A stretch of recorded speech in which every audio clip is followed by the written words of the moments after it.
Graça e paz, irmãos. Graças a Deus, Ele nos deu a oportunidade de novamente poder contribuir nesta hora, juntamente com todos os que estão nos ouvindo neste momento.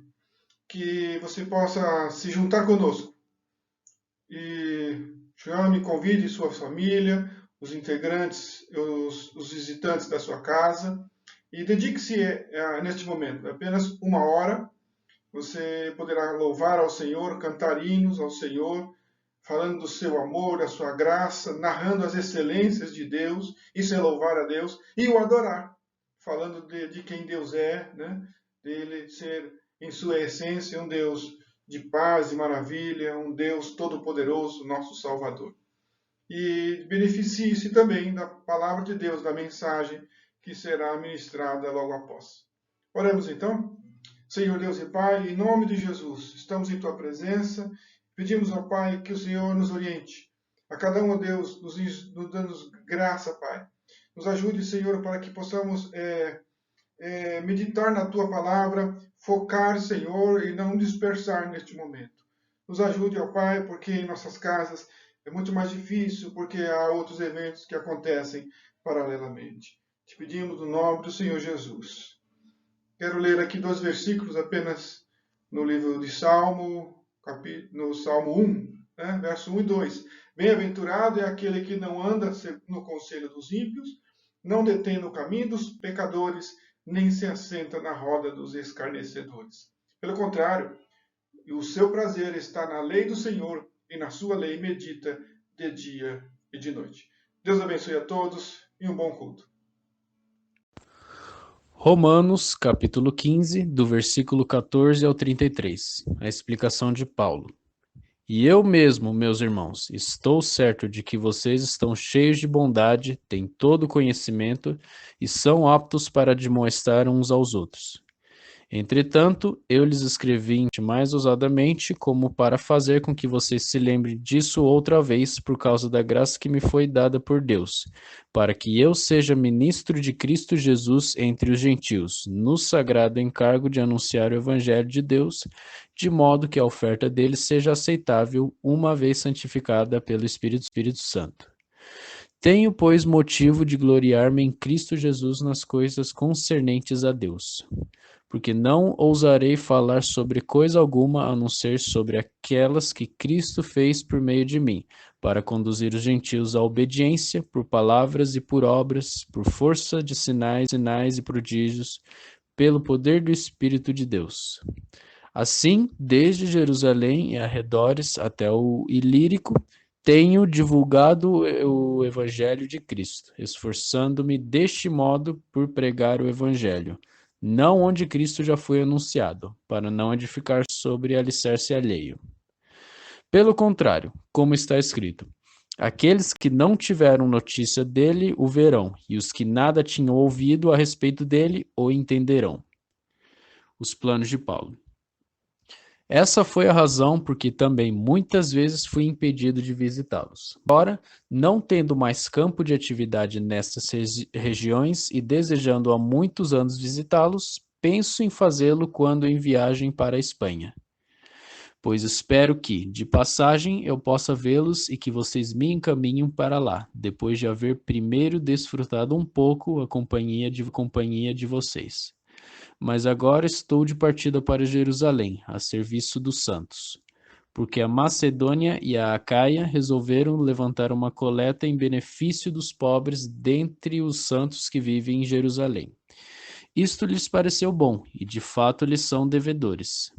Que, se os gentios têm sido participantes dos valores espirituais dos judeus, devem também servi-los com bens materiais.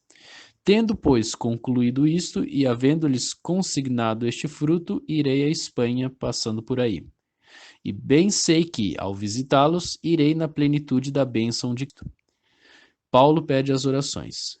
Irmãos, por nosso Senhor Jesus Cristo e também pelo amor do Espírito Santo, peço que lutem juntamente comigo nas orações a Deus a meu favor, para que eu me veja livre dos rebeldes que vivem na Judéia, e que este meu serviço em Jerusalém seja bem aceito pelos santos.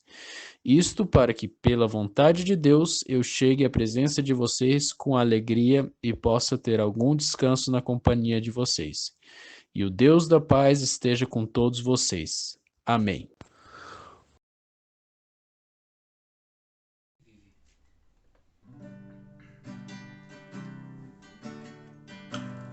Deus enviou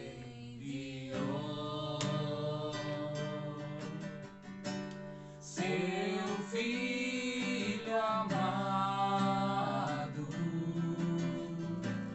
pra me salvar e perdoar.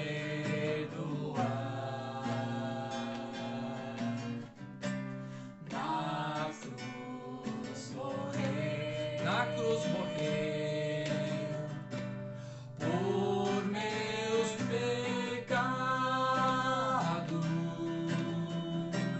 mas ressurgiu e vivo com seu Pai está,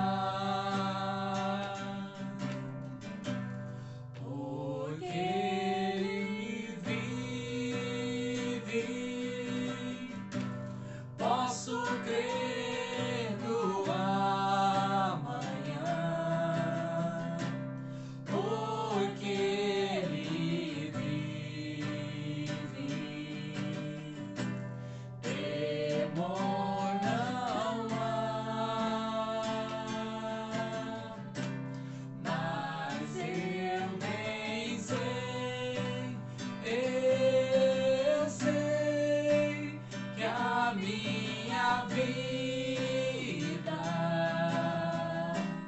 está nas mãos do meu Jesus, que vivo está.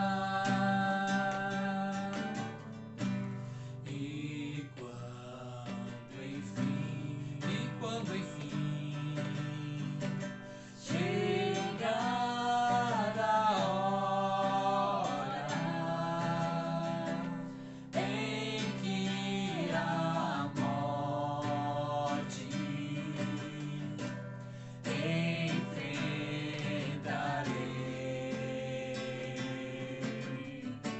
sem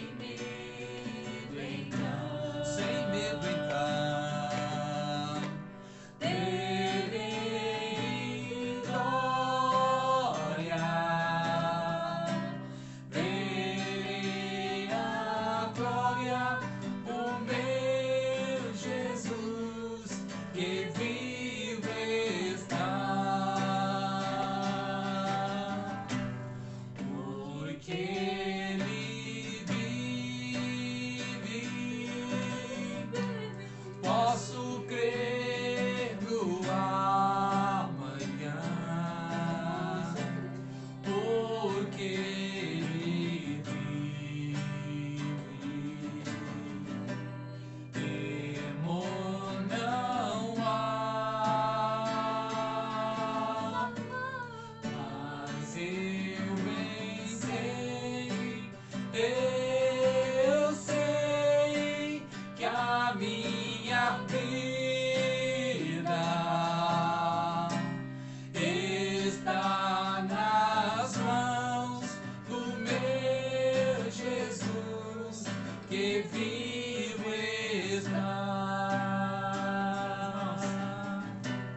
está nas mãos do meu Jesus, que vivo está.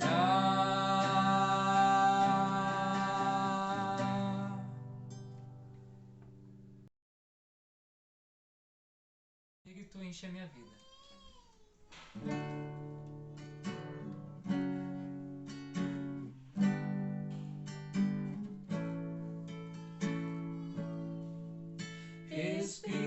Espírito, enche a minha vida, enche-me do teu poder, pois em ti eu quero ser. Espírito, enche o meu ser. Espírito, enche a minha vida, enche-me do teu poder, pois de ti eu quero ser. Espírito, enche o meu ser. As minhas mãos eu quero levantar e em louvor te adorar. Meu coração eu quero derramar diante do teu altar. As minhas mãos eu quero levantar e em louvor te adorar.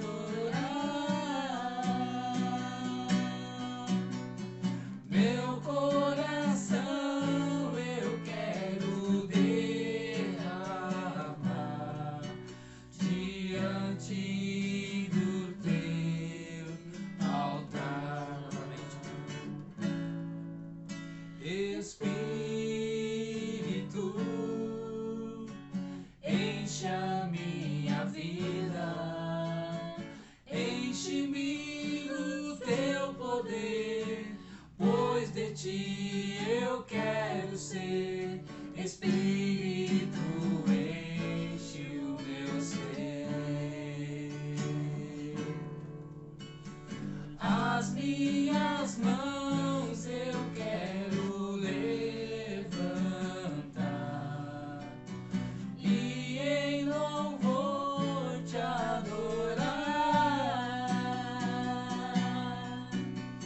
Meu coração eu quero derramar diante do teu altar. Diante do teu altar. Diante do teu altar.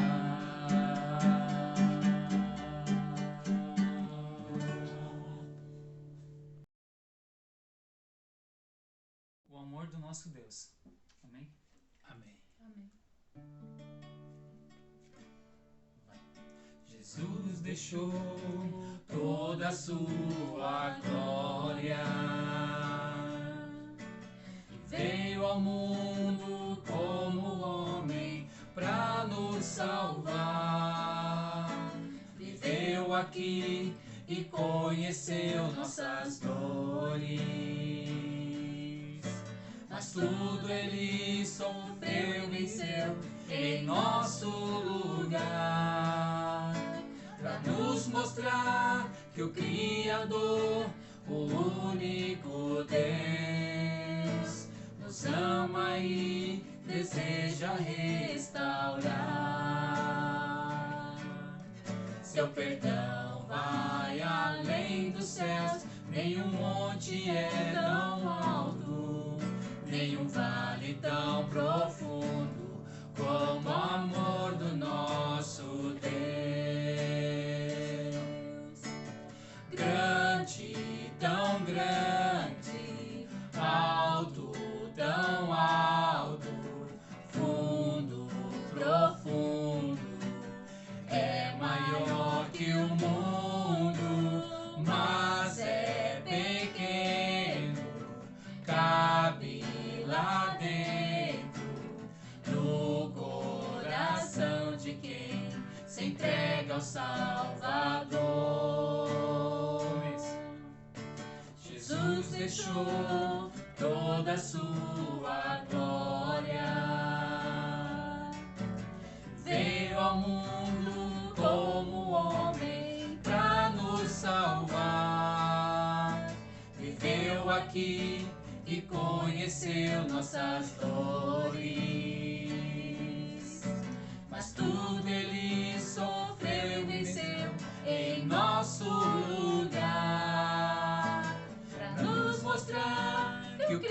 Criador, o único Deus, nos ama e deseja restaurar. Seu perdão vai além dos céus, nenhum monte é tão alto, nenhum vale tão profundo como o amor do nosso Deus.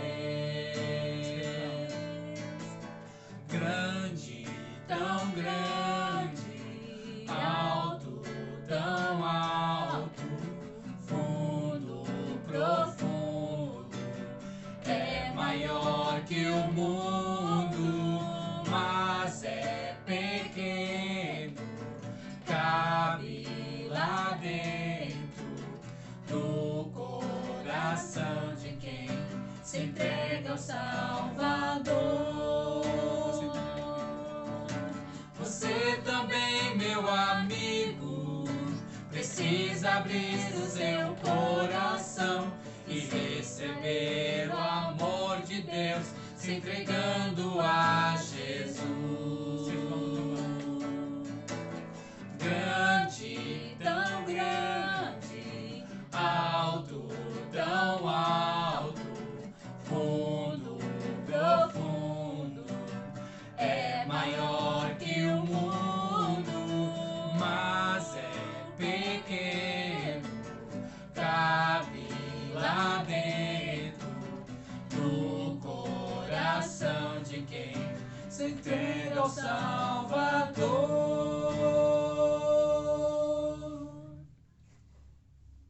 Graça e paz aos irmãos, uma boa noite, uma boa quarta-feira para todos. Prazer, uma alegria estar com os irmãos, com o privilégio e a responsabilidade de compartilhar a palavra de Deus. Dentro daquilo que nós temos nos colocado à disposição nas quartas-feiras, nós temos pregado uma série sequencial do Evangelho de Marcos. Então, nós vamos continuar hoje, tá bom? E para isso eu peço que você compartilhe comigo, leia comigo, na verdade, os versículos de 16 a 20 do capítulo 1 do Evangelho de Marcos. É o momento em que Jesus Cristo começa a chamar os seus discípulos. Por isso, o tema desse sermão, dentro desse grande escopo de Marcos, que é a caminhada do rei, o rei chama discípulos. Então peço que você leia comigo o texto do Evangelho de Marcos, capítulo 1, verso 16 a 20. Caminhando junto ao mar da Galileia, Jesus viu os irmãos Simão e André, que lançavam a rede ao mar, porque eram pescadores. Jesus lhes disse: venham comigo e eu farei com que sejam pescadores de gente. Então eles deixaram imediatamente as redes e o seguiram. Pouco mais adiante, Jesus viu Tiago, filho de Zebedeu, e João, seu irmão, que estavam no barco consertando as redes, e logo os chamou. E eles seguiram Jesus, deixando seu pai Zebedeu no barco com os empregados. Nós lemos aqui o Evangelho de Marcos, capítulo 1, verso 16 a 20. Nós lemos aí, usamos a Nova Almeida atualizada, a versão, ok?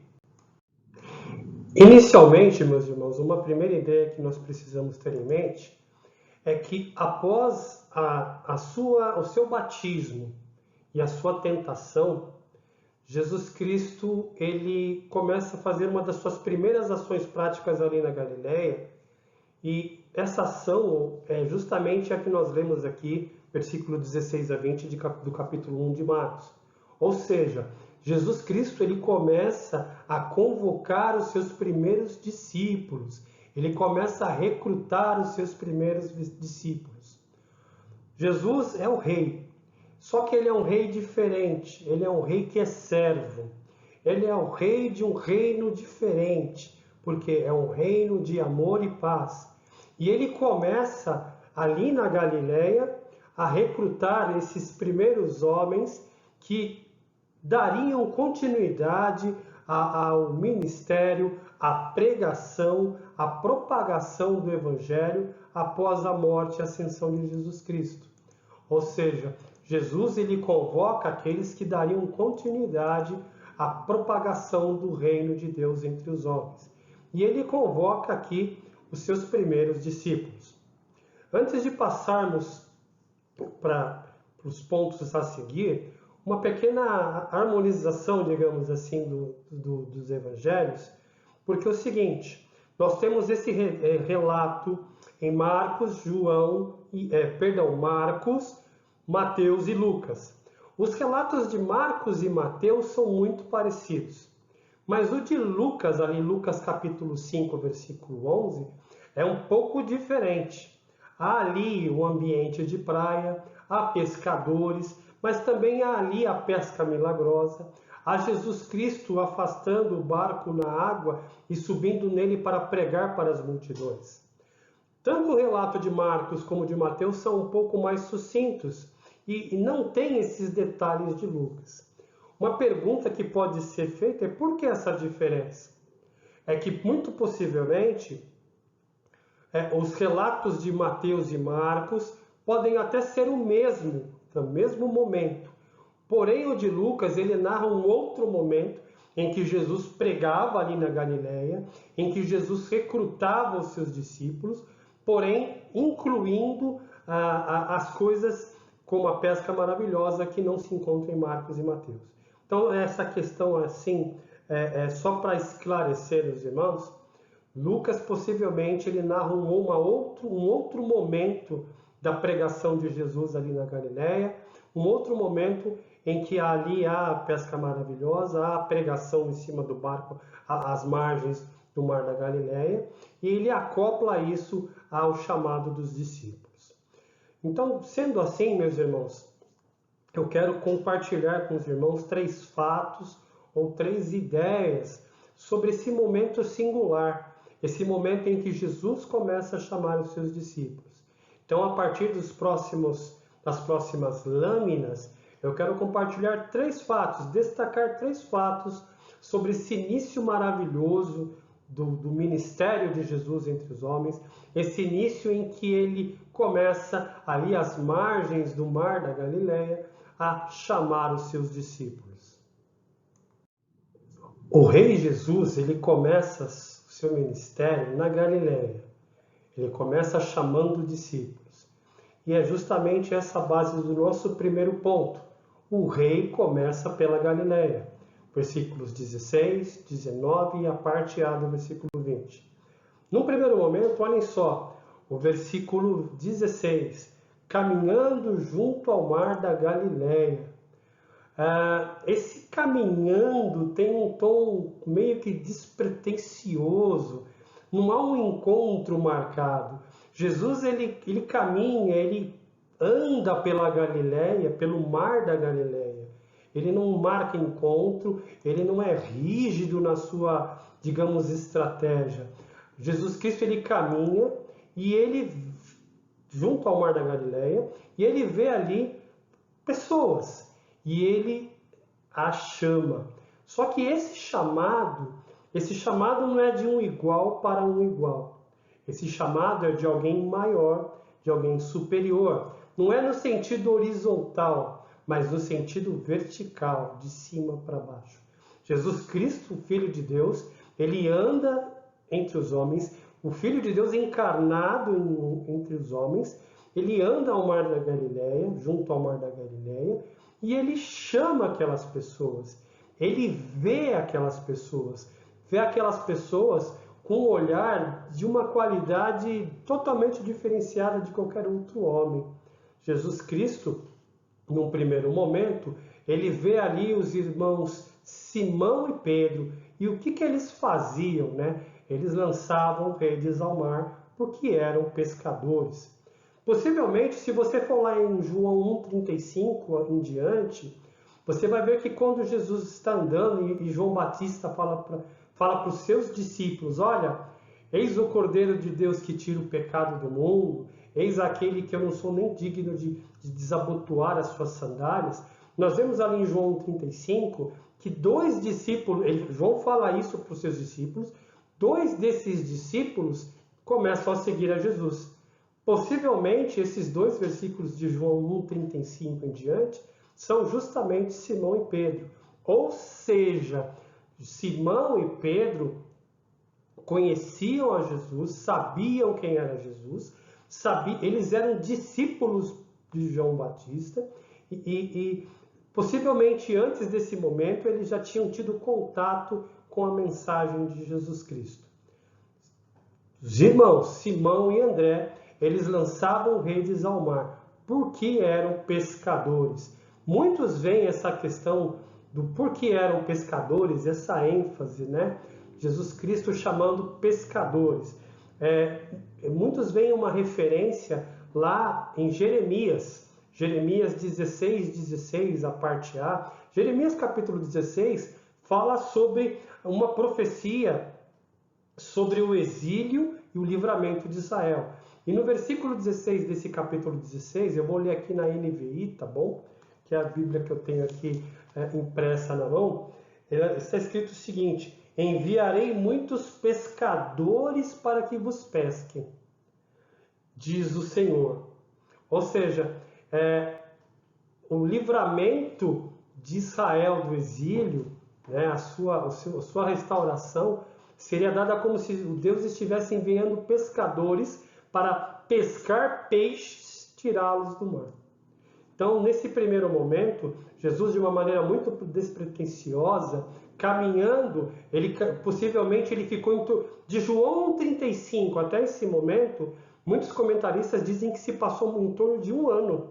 Ou seja, Jesus Cristo ele ficava ali na Galileia, vendo com olhos de amor, vendo com olhos do próprio Deus, vendo a alma, vendo a vida daquelas pessoas, e num determinado momento, vendo eles lançando redes, vendo os pescadores trabalharem, num determinado momento, Jesus Cristo os chama. Esse é Jesus Cristo, aquele que chamou Simão e André, aquele que me chamou você e chamou tantos outros. Alguém que vê, alguém que nos olha, alguém que não é nada a esconder.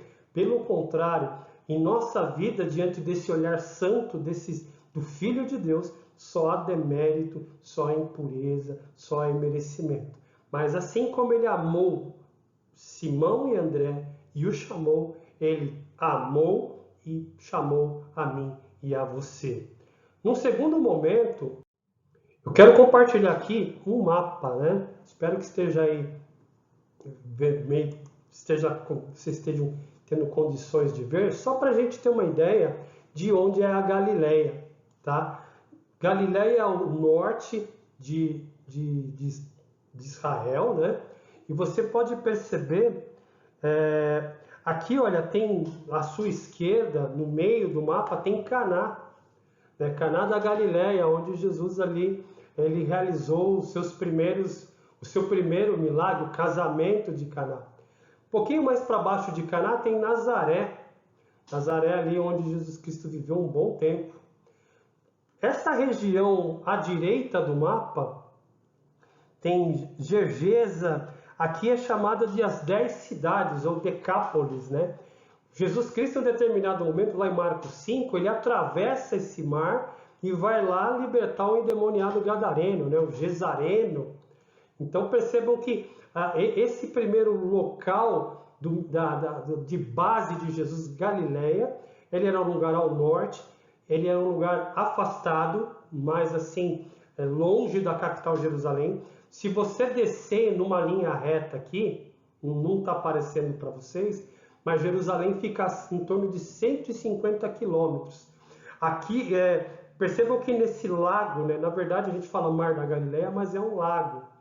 Aqui tem o Jordão, ele chega, Jordão sai. O Rio Jordão chega e o Rio Jordão sai desse Mar da Galileia. Dessa região da Galileia até Jerusalém, em torno de 150 quilômetros. Por que eu estou falando isso para vocês? Quando Jesus ele vai até João para ser batizado, ele anda esses 150 quilômetros. Ele anda esses 150 quilômetros, ele é batizado por João. ali no deserto da Judéia, próximo a Jerusalém. Depois ele é levado para esse mesmo deserto para ser tentado. E após ser tentado, ele volta aqui para Galiléia, para essa região, e ali começa o seu ministério chamando discípulos. Uma outra coisa interessante, antes da gente passar para o versículo 19 e 20, é que Jesus Cristo, ele não começou a sua pregação num grande centro, como Jerusalém, por exemplo. Capital religiosa, centro comercial, centro do governo, não. Jesus Cristo ele vai para Jerusalém, é batizado, depois tentado, no deserto da Judéia, que é próximo a Jerusalém, tá bom? E volta para Galiléia. E vai pregar, e vai chamar discípulos. Quem são esses discípulos? Pescadores, pessoas humildes, vasos de barro, como eu e você, que não tem muito para oferecer a Deus ou praticamente nada. Mas é desses que o Senhor gosta. É desses que o Senhor gosta de glorificar o seu nome, gosta de manifestar a sua honra, gosta de manifestar a sua glória. Jesus Cristo, no Mar da Galileia, próximo ao Mar da Galileia, ele chama ali homens. Mais um detalhezinho antes da gente passar para a segunda parte do versículo 19 e 20, é que o Mar da Galileia também é conhecido no Antigo Testamento como o Mar de Quinerete. Também no Novo Testamento é conhecido como o Lago de Genezaré ou também Mar de Tiberíades, tá? Esse Mar da Galileia, ele é um grande lago de água doce com cerca de 21 quilômetros de comprimento e 11 quilômetros de largura, tá bom? Agora sim, já dei aqui uma explanaçãozinha no mapa para vocês, só para a gente esclarecer e ter uma ideia do ministério de Jesus. Agora, a gente nesse ponto 1, o rei começa pela Galileia, a gente vai ver o versículo 19 e 20, tá bom? Olha só, se no versículo 16 ele chama Simão e André, eles estavam lançando redes ao mar, no versículo 19, um pouco adiante, ele chama mais duas pessoas, 2 irmãos, 2 filhos de Zebedeu. Alguns comentaristas dizem que a esposa de Zebedeu talvez fosse irmã de Maria, mãe de Jesus. Portanto, talvez Tiago e João fossem primos. Mas vamos deixar essas especulações para outro momento. Vejam que um pouco mais adiante, Jesus vê o mesmo olho de amor, o olho de compaixão, aquele olhar vertical, o próprio Deus olhando para Simão e André no primeiro momento, e agora para João e Tiago no segundo momento. Ele vê aqueles homens, só que eles não estavam pescando, eles estavam consertando redes. Possivelmente, Tiago e João, filhos de Zebedeu talvez fosse dono ali de uma cooperativa, Tiago e João também, como filhos, né? E Simão e André fossem empregados. Mas nesse segundo momento, Tiago e João estão consertando as redes. E logo, ou imediatamente, o chamou. Esse é o Deus que vocaciona discípulos, que chama homens, que chama vasos de barro. Ele os vê e os chama. Esses 2 verbos, ver e chamar, né, são ali os centros dos primeiros atos de Jesus no seu ministério na Galileia. O rei começa pela Galileia. Jesus viu homens e o chamou. Jesus viu a mim e viu a você e nos chamou. Nos chamou para uma grande obra, nos chamou para um grande ministério, no sentido e a grandeza desse ministério é a honra e a glória ao nome dele. O rei começa pela Galileia. O rei servo, o rei sofredor, começa chamando discípulos pescadores, humildes, homens muitas vezes talvez até um pouco iletrados, mas que honrariam e glorificariam o seu nome, propagando a mensagem da palavra de Deus. Assim como eu e como você devemos honrar e glorificar o nome de Deus, também propagando a mensagem da palavra de Deus. Quero convidá-lo a pensar agora num segundo tópico, de 3 que a gente se propõe a destacar aí, baseado nesse texto de Marcos 1, de 16 a 20. segundo tópico se dá exatamente no momento do chamado. O rei chama discípulos e ele chama com uma ordem bem clara. Jesus lhes disse: venham comigo, ou lá ao meio da revista atualizada, vinde após mim, né? Venham comigo e eu farei com que sejam pescadores de homens. Essa ideia do venham comigo ou vinde após mim era uma coisa assim, digamos que aquela ideia de seguir, siga após mim, era uma coisa comum até entre os judeus, né? A esposa, por exemplo, na época do Novo Testamento, ela seguia o seu marido. O filho, ele ia atrás ou seguia o seu pai. O soldado, ele seguia o seu comandante. O escravo, o seu dono. E tantas outras aplicações que a gente possa imaginar. Porém, aqui, esse seguir, esse venham comigo, André, Simão, venham, vinde após mim, é uma implicação um pouco mais nobre, no sentido do quê? De um aluno seguir o seu mestre, ou como no hebraico, rabi, o aluno seguir o seu senhor, o seu mestre, o seu professor. Na verdade, esse é o sentido de discípulo. É aquele que é discipulado, que é ensinado, que é chamado por alguém para ser aluno, ou ensinado por esse mestre. O aluno, o discípulo, ele faria parte da escola do seu mestre, parte da escola do seu professor. Isso envolvia não apenas adquirir sabedoria e conhecimento, mas envolveria também uma íntima comunhão de vida com esse mestre, com esse rabi. Ou seja, o Filho de Deus chama num primeiro momento André e Simão, depois Tiago e João, para serem seus alunos, para serem seus discípulos, e não só para aprender sobre o reino de Deus, mas para ter íntima comunhão com ele. O aluno, esses alunos, esses discípulos, esses pescadores, eles trabalhariam, eles orariam, eles comeriam, eles andariam dia a dia, de casa em casa, aonde esse mestre rabi fosse, os discípulos, alunos iriam. Então esses homens estavam sendo chamados: venham, sigam após mim, ou seja, sejam os meus alunos, sejam os meus discípulos. E perceba que aqui havia muitos mestres na época de Jesus, antes e depois, só que o discipulado, esse mestre, aliás, ele é diferente. Por quê? Percebam que é Jesus quem chama. É o mestre, o rabi, o Filho de Deus que chama os seus discípulos. Não é os seus discípulos que vão lá e se inscrevem. Por exemplo, Sócrates, um dos pais aí da antiga Grécia, da filosofia grega, ele tinha discípulos. Então os discípulos iam lá: olha, eu quero ser discípulo de Sócrates. Aqui não. É Jesus Cristo quem chama, é Jesus Cristo quem vocaciona, é Jesus Cristo quem convoca. Para ser discípulo de Jesus, precisa ser chamado. Eu e você servimos a Deus pela misericórdia dele, porque um dia Jesus Cristo chamou a mim e a você. Piores do que pescadores, os piores pecadores do mundo. Detalhe, não me enjoo de falar disso, tá bom? Fomos chamados. E esse ensino de Jesus Cristo, ele não se dava num lugar fixo. Não era numa sinagoga, não era numa escola, não era num prédio.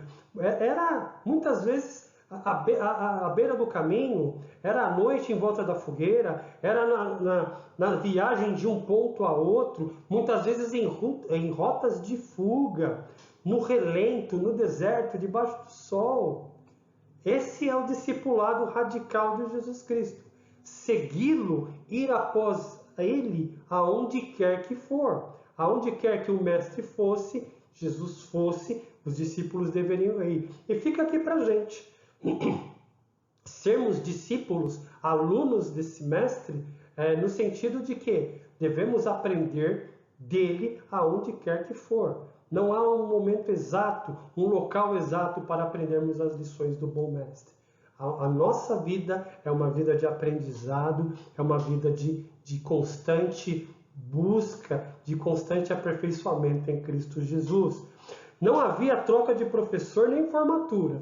Já começa por aí, né?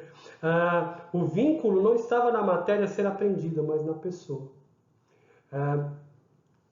Aquele mestre era um mestre por excelência, era o maior de todos os mestres, porque ele era o diferencial. Suas palavras espelhavam uma sabedoria vinda do alto, de alguém que era fora daquela realidade, incutido ali, mas fora. O Filho de Deus encarnado, andando com homens como homem, se cansando, tomando sol, se alimentando, e a partir desse momento da Galileia pregando.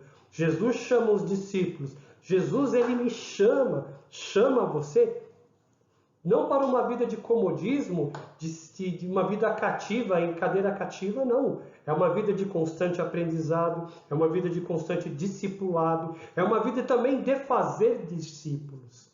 Percebam que, venham após mim, ou venham comigo. Minha vida, a sua vida deve ser uma vida de constante ir após Jesus Cristo, ir com Ele. Um detalhe, um segundo momento desse versículo 17, Jesus diz, né? Venham comigo, ok? E eu farei com que sejam pescadores de gente. Na versão Almeida, Revista Atualizada, eu vos farei pescadores de homens. Percebam aqui que esses pescadores, Jesus Cristo, ele vê esses pescadores e ele chama, olha, ele fala assim, eu farei. Percebam aí a voz futura, ou seja, haveria um processo de preparo, um processo de aprendizado para que esses pescadores de homens se tornassem pescadores de pessoas, pescadores de gente. Esses pescadores de peixe, tá? Se tornariam pescadores de homens. E percebam que há uma nobreza aqui, né? Porque pescar peixe é uma coisa trivial, é uma coisa ordinária. Mas o ministério de Jesus, o reino de Deus, é uma coisa extraordinária, sobrenatural. O que está em jogo aqui não é o almoço ou a janta do dia. Não, são vidas de pessoas, vidas de homens que deveriam ser pescados, que deveriam ser ali, após um processo de discipulado, pescados por esses homens. André, Simão, Tiago, João, depois os outros discípulos, que depois se tornariam apóstolos. E isso vem até mim, até você hoje. Devemos seguir após Jesus Cristo para sermos discípulos e pescadores de homens. Esse evangelho que cremos deve ser pregado, propagado, testemunhado, vivido e apresentado aonde quer que estejamos. Nossa vida deve ser um convite diuturnamente apresentado às pessoas. Um convite para também se tornarem discípulos ou também ouvirem o chamado do Mestre, do Rabi Jesus Cristo. Venham comigo ou vinde após mim. Jesus, ele chama os discípulos e percebam, ele não pede por favor, ele não diz talvez, ele fala, olha, venham comigo. Uma ordem, uma ordenança, um comando e uma promessa. Venham comigo e eu vos farei pescadores de homens. Jesus, ele chama os seus discípulos ali no Mar da Galileia, chama pescadores. Jesus, novamente, ele chama a mim e a você. Ele chama você que não tem um encontro com ele. Ele chama você que se encontra perdido, que se encontra desesperado. Ele chama você para aprender dele, que é manso e suave e humilde de coração. Ele chama você para estar entregando sua vida, entregando a sua existência, se rendendo aos pés do Supremo Mestre. O Rabi, o Mestre por excelência, Jesus Cristo, o Filho de Deus, o Rei dos Reis e Senhor dos Senhores, quer que eu e você, assim como André e Simão, e num segundo momento, Tiago e João, sejamos discípulos. Discípulos aprendendo do reino, aprendendo a vida do reino, a mensagem do reino, intimidade com o rei desse reino. Para isso, eu e você somos chamados, para aprender no primeiro momento e compartilhar no segundo momento. Um terceiro momento dessa mensagem, desse convite que eu faço a vocês para refletir comigo sobre o texto do Evangelho de Marcos, capítulo 1, versos 16 a 20, é justamente o momento que se concentra na resposta dos discípulos. Nós vemos no primeiro momento o rei andando na Galileia e ele vê e chama esses discípulos.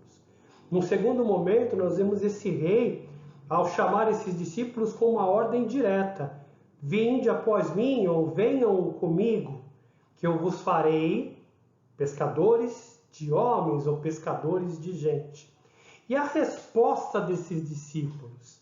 Versículo 18 retrata a resposta de André e Simão. Então, após ouvirem o vinde, então eles deixaram imediatamente as redes e o seguiram. Vejam que há um tom aqui de urgência.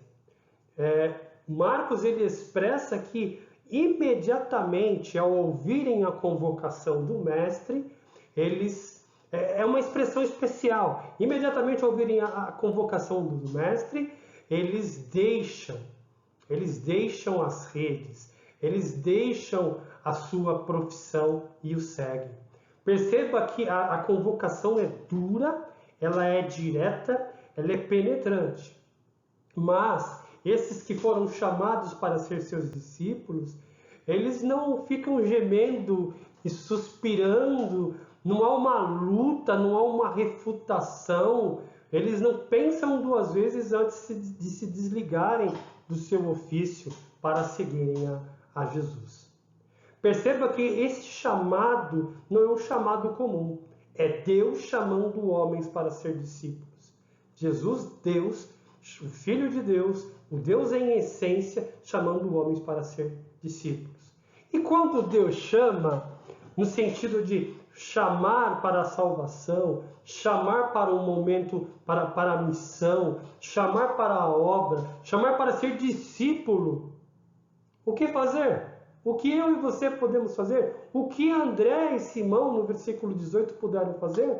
A não ser, então, eles deixaram imediatamente as redes. Não tem aqui um tom trágico, um tom heróico. Normalmente, calmamente, submissamente eles deixam.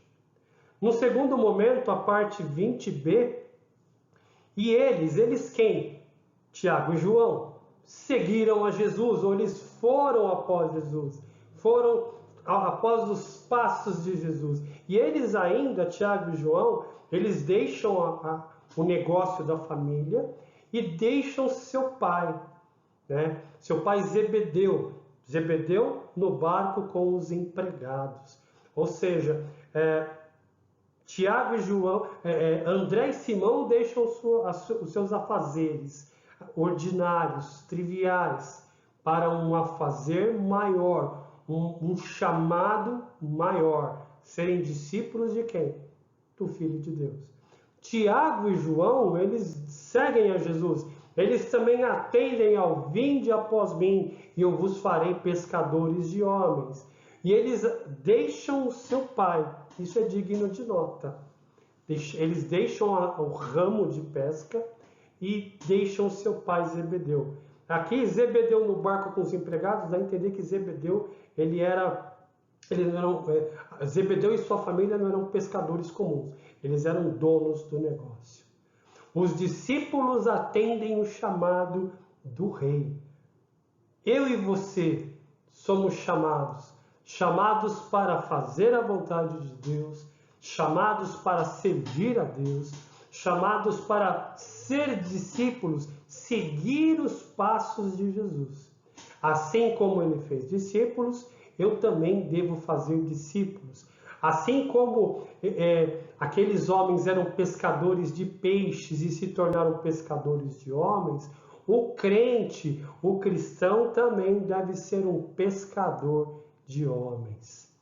A força espiritual do chamado de Jesus, o vinde após mim, ou vinde, ou venham comigo, na Nova Almeida Atualizada, é irrefutável. É uma força espiritual tremenda, extraordinária, porque é um chamado do próprio Deus. Ele tira qualquer possibilidade daqueles homens de considerar. Eles querem viver o novo com Deus. Eles abandonam imediatamente suas vidas triviais e velhas para viver o que é novo com Jesus Cristo. Um chamado para o qual a graça total cobriu aqueles homens. Os discípulos, eles não foram por obrigação, não foram por leviandade. Eles simplesmente deixaram que Deus se aproximasse deles em Jesus Cristo e atenderam o chamado dele para ser seus discípulos. Eles atenderam o chamado do versículo 15, né? Marcos 1,15. Qual que era a mensagem de Jesus Cristo? O tempo está cumprido e o reino de Deus está próximo. Arrependam-se e creiam no Evangelho. Aqueles homens, a partir de agora, deixariam de ser pescadores de peixe para serem pescadores de homens. E qual era a isca, o anzol, a vara, sei lá o que você quiser que seja, essa mensagem do versículo 15. Está cumprido o reino de Deus, o tempo está cumprido e o reino de Deus está próximo. Arrependam-se e criem no Evangelho.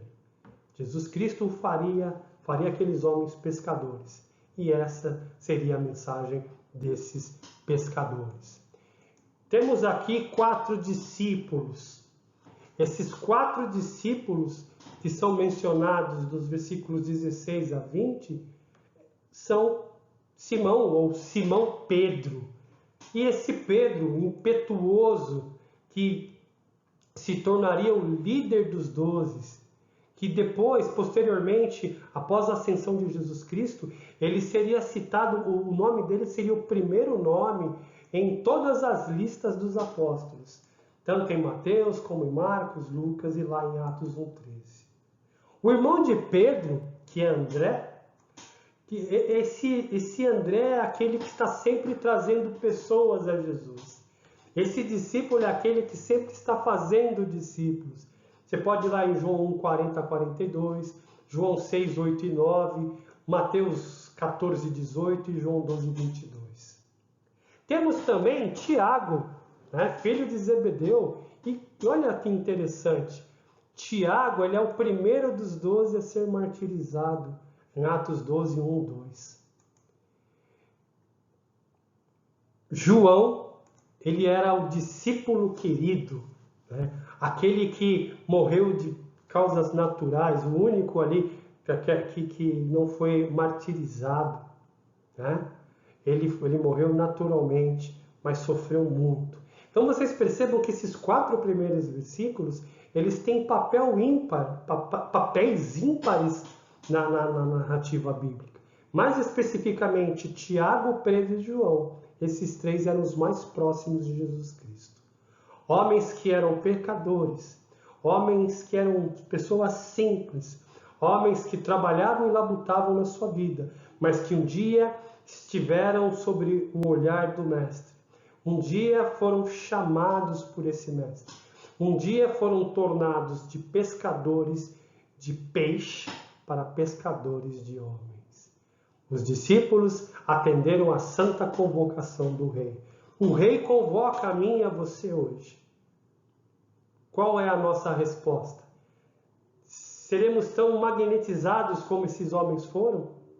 Que o Senhor tenha misericórdia da minha vida e da sua. Eu quero passar agora, nós terminamos esse terceiro ponto, e eu quero passar para algumas considerações finais e a conclusão.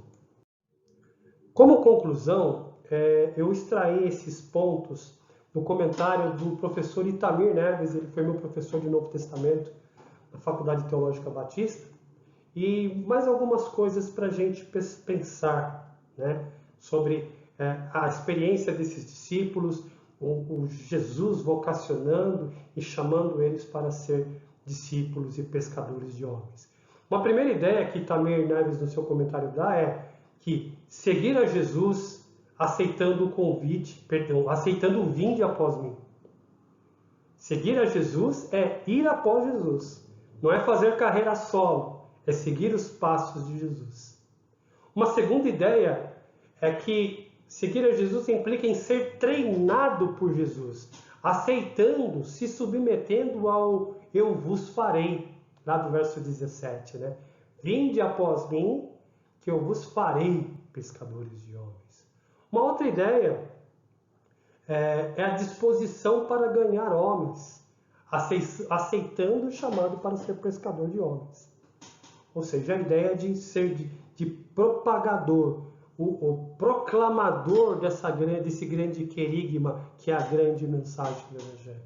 Disposição em seguir, disposição de ser treinado e disposição para, na hora exata, na hora que tiver que ser, pôr a mão na massa e pescar homens. Disponibilidade, aí é o ponto D, de trabalhar com pessoas, aceitando tratar de homens. E tratar de homens, há de convir comigo que é bem mais difícil do que pescar peixes. Tratar de homens é apresentar o Evangelho todo, completo, o Evangelho para a vida toda. E trabalhar e fazer discípulos, se tornar como um discipulador, um mestre como Jesus, não na mesma magnitude, por favor, tá? Mas, assim como Jesus fez discípulos, nós também temos que fazer discípulos. E o que é fazer esse discípulo? É ensinar, é falar, é vivenciar o Evangelho para aqueles que estão seguindo os nossos passos como cristãos. Deixar os interesses particulares em segundo plano. Deixa o peixe, deixa a rede. Eles deixaram as redes, o pai e os empregados imediatamente para seguirem Jesus. Jesus, não existe nada de maior valor, é a pérola de grande valor, o relacionamento com Deus por Cristo Jesus. Nenhum tesouro, nenhum bem, nenhuma posição é maior do que isso. Nada é mais importante do que ter uma vida centrada em Jesus Cristo, em ser aluno de Jesus Cristo e aprender as palavras do Rei. Pense bem nisso. Nada tem mais valor do que seguir ou ir após Jesus Cristo. Quero concluir esse sermão, essa mensagem, citando aqui um comentário de Dewey Mulholland. Ele foi um missionário norte-americano, um dos fundadores da Faculdade Teológica Batista em Brasília. Inclusive, esse comentário é desse livro aqui, né? Introdução e Comentário de Marcos, página 30 da editora Vida Nova, um comentário muito conhecido aí no meio do povo de Deus. Quero terminar esse sermão antes de orar citando esse comentário de Dewey Mulholland, página 30, Marcos, Introdução e Comentário Bíblico da Vida Nova. Seguir a Jesus é a responsabilidade inadiável de todo aquele que se arrepende e crê no Evangelho. O seguir começa com o primeiro passo e continua pela vida toda, uma vida de participação com Jesus em sua jornada no caminho. O seguidor não sabe de tudo que está envolvido no processo. Ele entenderá somente à medida em que seguir. Não se trata de envolvimento num programa, não é aderir a uma causa, movimento ou instituição, nem seguir uma lista de regras. É, na verdade, devoção pessoal a Jesus. Siga-me é a primeira e também a última palavra de Jesus a seus discípulos. Então, meus irmãos, eu quero que, para terminar esse momento, esse culto, eu quero que você ore comigo agora. E eu estarei terminando essa oração com a bênção apostólica. Senhor Deus, nós te agradecemos, nós te louvamos, nós te honramos, Senhor, pela pelo privilégio do Senhor ter nos visto e nos chamado para sermos seus discípulos. Ó Pai, capacita-nos, ó Pai, a servir e fazer a tua vontade. Capacita-nos a trazer outros, a pescar outros com a mensagem do Evangelho. Que a mensagem, a despeito de nós, encontre guarida nos corações de todos aqueles que nós apresentarmos a mensagem. Ó Deus, cuida do nosso povo, cuida da nossa igreja. Que, ó Deus, possamos seguir em frente, caminhando nas pegadas de Jesus, indo após Ele. Ó Pai, clamamos a Ti pelas famílias da igreja, pelos doentes, clamamos por aqueles que estão fracos na fé. Pedimos, tem misericórdia do Teu povo que se chama pelo Teu nome. Trabalha nas nossas vidas, para que sejamos um povo maduro, um povo da palavra, um povo do amor, um povo de verdadeiros pescadores de homens. Guarda a minha vida, guarda a vida dos ministros da igreja, dos líderes, do povo, das famílias, dos jovens e das crianças. Pedimos, ó Pai, tudo isso, todas essas bênçãos, para que o Teu nome seja honrado, para que o Seu nome seja proclamado em nós, e para que os outros vejam e creiam naquele a qual apresentamos. Deus, guarda o Teu povo, é o que eu te peço. Proteja o Teu povo, livra-nos do mal, em nome de Jesus Cristo. Que o grande amor de Deus, que a graça e a comunhão de Jesus e as consolações do Espírito Santo esteja sobre cada um dos irmãos da Igreja Resgate, tanto em Mogi como em São Paulo, e de todos aqueles que por esse mundo servem ao Senhor Jesus e são os seus discípulos. É o que eu peço em nome de Jesus. Amém. Meus irmãos, um bom final de noite. Que Deus os abençoe. Um forte abraço.